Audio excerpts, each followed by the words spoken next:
dami ng makakalaban, bakit kayo pa? Di ba kayo ang dapat unang lalapitan sa gantong pakiramdam kapag walang kakampi? Ang masakit ngayon, bakit kayo pa yung kalaban? Di lang napagbigyan, agad akong pinagtabuyan, nakakabalisa. Sinong kakausapin kung ako lang mag-isa? Nagtatakot, baka maanod ako sa masamang kahapon. Ang daming dagok, kakampi kong inaasahan ay nakalimot. Mukhang sa Diyos na lang ako magbabasa ko. Masama doon ako lang ang nakikita nila. Parang wala na akong silbi kahit dilat yung mata. Kaya parang gusto ko na lang na mapag-isa kesa marinig ang mga sinasabi nila. Imbis ako'y bumangon sa pagkakadapa, pilit nyo kong pinapagabang papuntang ibaba. Kutob na ayaw ko ngayon ay nakikita ko na. Ano bang gagawin ko, bumalik pa sa umpisa? Pati mga kaibigan hindi ko inasahan. Natagpuan ko noon ako na yung sinisiraan. Masakit ang totoo, lahat na bakalaban. Mukhang walang hantungan, halos lahat na sayang.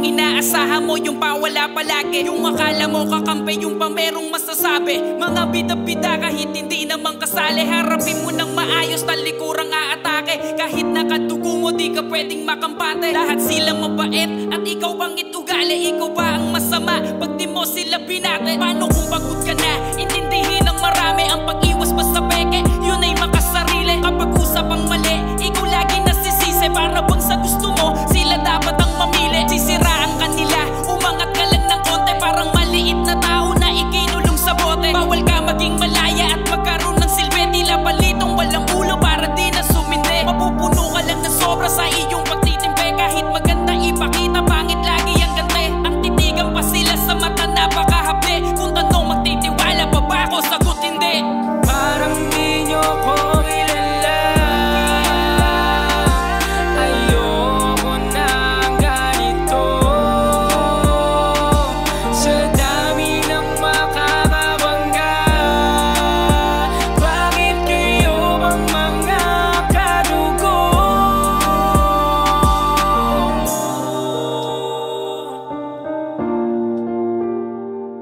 Ano bang gagawin ko?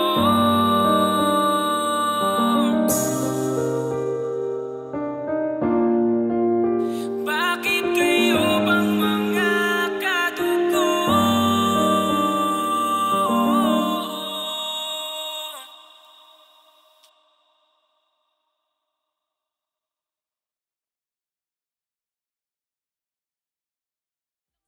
Ang pag-iwas pa sa peke, yun ay makasarili. Kapag usap ang mali, ikaw lagi nasisisi. Para bang sa gusto mo,